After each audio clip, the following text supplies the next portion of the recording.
Chapter number 3 drainage, ये हमारे लिए बहुत इंपॉर्टेंस रखता है। इस चैप्टर को समझने के बाद आपको कंप्लीट इंडिया की फिजियोग्राफी, इंडिया में आने वाले पानी के बारे में, इंडिया में पानी के प्रभाव के बारे में, इन सब चीजों के बारे में आपको पता लगेगा। काफी इंटरेस्टिंग सा चैप्टर है और थोड़ी सी मेहनत करके आप इस चैप्टर के अंदर काफी अच्छे मार्क्स ला सकते हैं। शुरुआत करते हैं इस चैप्टर के बेसिक कंसेप्ट्स के ऊपर, जिन कंसेप्ट्स को करने के बाद आपको काफी अच्छा लगेगा और बहुत सारी चीजें आपके टिप्स पर हो जाएंगी। सबसे पहले ड्रेनेज। ड्रेनेज कुछ भी नहीं है, एक पर्टिकुलर सिस्टम है जिसके माध्यम से पानी किसी एक जगह से चलता है और चलते हुए आसपास के एरिया को ड्रेन करता हुआ आगे बढ़ जाता है और किसी एक पर्टिकुलर जगह पर जाकर के गिर जाता है। जैसे कि हमारे यहाँ पर गंगा, यमुना, ये नदियां ऐसी हैं जो पूरे साल बहती हैं और पूरे साल बहने के कारण इनमें जो पानी कंटिन्यू आता रहता है, ग्लेशियर से जो पानी इनमें आता रहता है, वो सारा पानी जाकर के बे ऑफ बंगाल में गिर जाता है। तो ये है ड्रेनेज। उसके बाद आप आइए पेरेनियल। मैंने जो वर्ड लिखा है, पेरेनियल जो वर्ड है ये उन रिवर्स के लिए यूज लिया जाता है जो पूरे साल बहती हैं। इनको हिमालयन रिवर्स भी कहा जाता है। पूरे साल बहने के कारण ये रिवर्स काफी बड़ी होती हैं, काफी लंबा डिस्टेंस ये कवर करती हैं। डेटाज आपकी बुक में सारे अवेलेबल हैं। बिना बुक के आप इन चैप्टर को नहीं समझ पाएंगे, इसलिए साथ में बुक जरूर लेकर बैठे।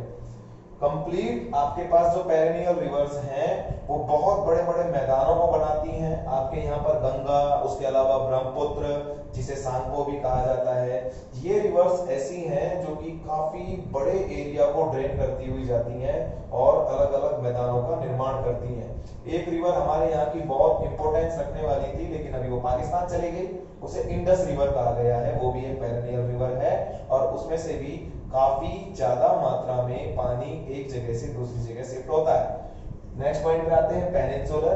पेनिनसुलर रिवर्स वो रिवर्स बोली गई हैं जो रिवर्स एक निश्चित समय तक बहती हैं, जो रिवर्स एक निश्चित एरिया में बहती हैं, काफी छोटी होती हैं, पूरे साल ये नहीं बहती हैं। ध्यान दीजिएगा, पेनिनसुलर पूरे साल नहीं बहती हैं, पेरेनियल पूरे साल बहती हैं। पेरेनियल बड़ी होती हैं, पेनिनसुलर छोटी होती हैं।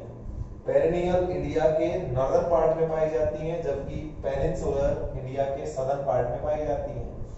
पेरेनियल रिवर्स का पानी ज्यादातर ठंडा होता है, पेनिनसुलर रिवर्स के अंदर ऐसा नहीं है। पेरेनियल रिवर्स ग्लेशियर्स की वजह से ओरिजिनेट होती हैं, पेनिनसुलर रिवर्स बारिश तेज होने की वजह से या बारिश के सीजन के आने की वजह से ओरिजिनेट होती हैं। आगे बढ़ते हैं, कैचमेंट एरिया। एक पर्टिकुलर एरिया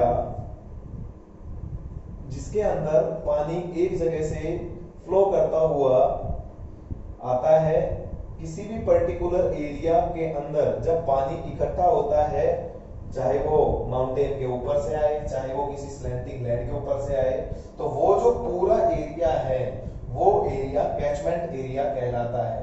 आपके पास में इसके लिए प्रैक्टिकली आप समझ सकते हैं, एक बोतल लें, एक बोतल में पानी लें और घर की एक टेबल को हल्का सा झुका कर रखें, उसके ऊपर आप पानी गिरेंगे तो पानी गिरने से वो पानी पहले फैलेगा, फिर एक धार में नीचे गिरेगा।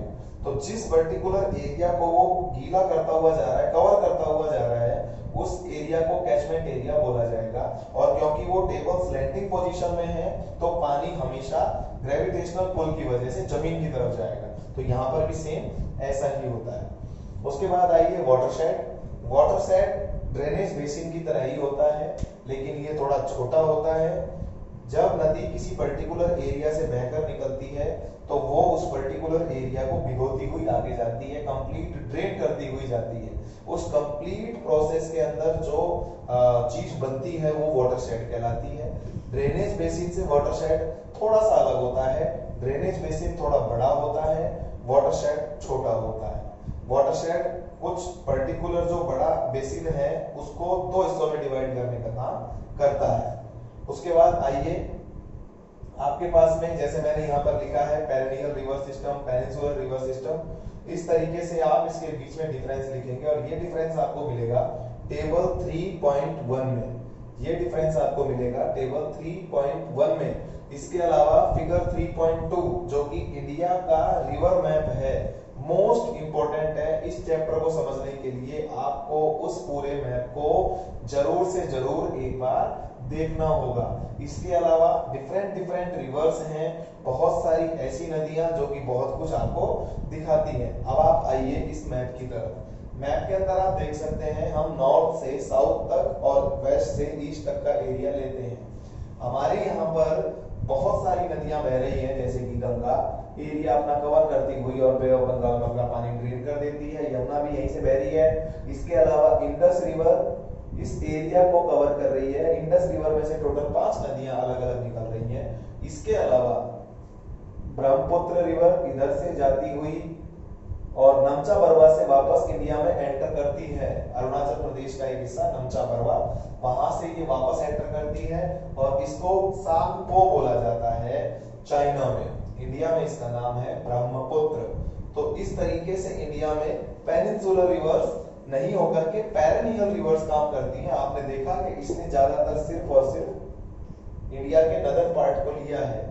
फिर इंडिया के सदर्न पार्ट में आ जाइए। इंडिया के सदर्न पार्ट में बहुत सारी नदियां जैसे कि कावेरी, कृष्णा, ब्रह्मपुत्र ऊपर गई है, नर्मदा, इस तरह की कोसी, इस तरह की कुछ नदियां हैं जो सारी की सारी नदियां सदर्न हिस्से में आती हैं।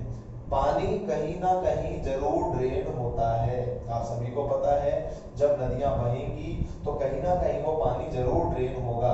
आप इस बात के अंदर बिल्कुल श्योर हो जाएं। इंडस अपना पानी अरेबियन सी में गिराती है, जबकि सांगपो और गंगा अपना सारा पानी बे ऑफ बंगाल में गिराती है। इसी तरीके से सदर्न इंडिया की जो नदियां हैं, कुछ ही नदियां ऐसी हैं जो कि अपने पानी को वेस्ट में ड्रेन करती हैं। ज्यादातर नदियां अपना सारा पानी ईस्ट में ड्रेन करती हैं और ये आपको फिगर 3.2 के अंदर नजर आ भी जाएगा। इसके अलावा चैप्टर के अंदर ऐसा और कोई बड़ा कंसेप्ट मुझे नजर नहीं आता।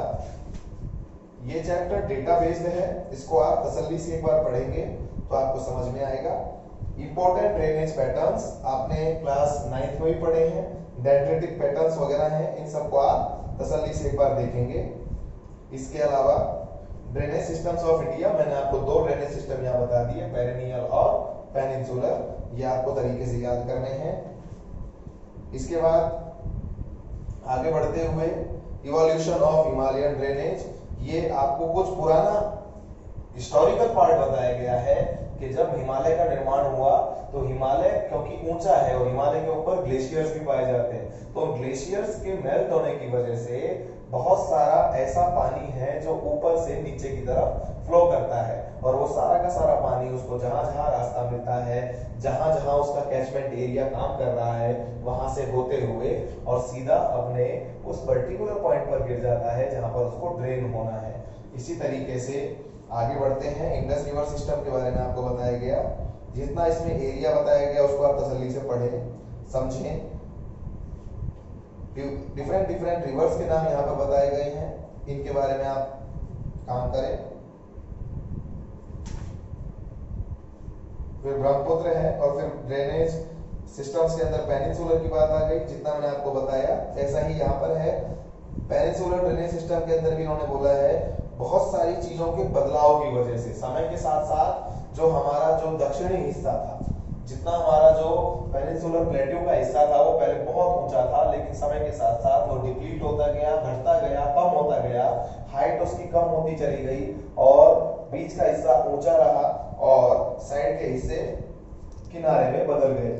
बीच का हिस्सा ऊंचा होने की वजह से यहाँ पर जो भी पानी गिरता है वो कैचमेंट एरिया बनाता है और ऑटोमेटिक वो पानी ड्रेन हो जाता है बे ऑफ बंगाल या अरेबियन सी में। इसके आगे बढ़ते हैं।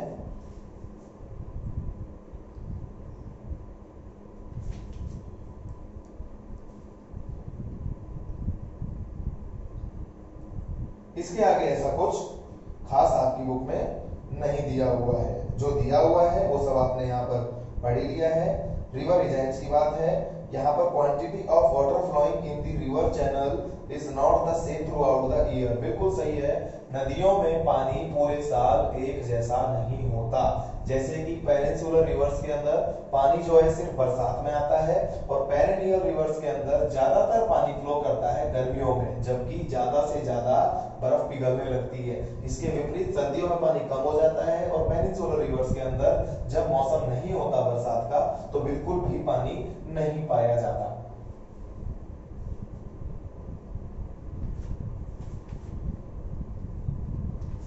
इसके अलावा आपकी बुक के अंदर ऐसा कुछ खास नहीं दिया हुआ है।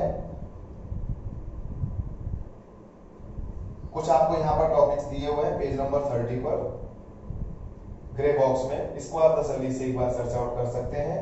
और कुछ प्रॉब्लम है जो रिवर्स को आज देखने को मिल रही है, जैसे कि नो अवेलेबिलिटी इन सफिशिएंट क्वांटिटी, बिल्कुल प्रॉपर तरीके से पानी नहीं मिल पा रहा है, तो कई नदियां बह नहीं पा रही हैं, उनको रोक दिया गया है, या उनमें बहुत सारे सेडिमेंट्स इकट्ठे हो गए हैं। उन सेडिमेंट्स की वजह से कहीं कहीं पर फायदा मिलता है क्योंकि मैदानों का निर्माण होता है, और कहीं कहीं पर बहुत बड़ा नुकसान भी होता है क्योंकि वो सेडिमेंट्स किसी किसी नदी के ड्रेनेज सिस्टम को, ड्रेनेज बेसिन को स्पॉइल कर देते हैं।